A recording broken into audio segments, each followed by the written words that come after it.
নিজ স্বার্থ সিদ্ধি হেতু শুধু হাসি মুখে প্রফুল্ল রাখিতে চেষ্টা করেন স্বামীকে।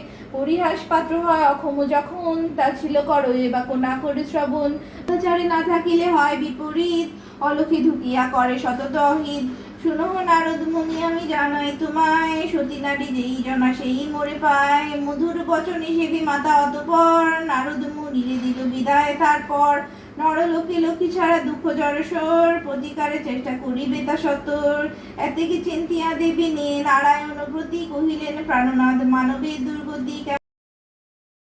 মৃত শরীরে নারদের বলেন তখনই, মানবের সুখ-দুঃখ অথবা পতন, দুষ্কর্মের ফল মাত্র জানিবে কারণ।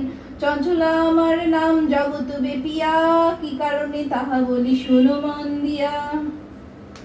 দুজনের রীতিনীতি করিয়া প্রবেশ, আর্যভাব জাতি ধর্ম করিতেছে শেষ। শাস্ত্রজ্ঞান নাহি মানে দেখো যত নর নারীগণ, অশাস্ত্রকে শাস্ত্র জ্ঞান করে নিরন্তন। যত অনাচার আনি ভরিল সংসার, অসুচি স্থানে থাকা দুষ্কর আমার। গৃহধর্ম শিক্ষা দীক্ষা দিয়া বিসর্জন, কুরুচি কুশিক্ষা সবে করেছে অর্জন।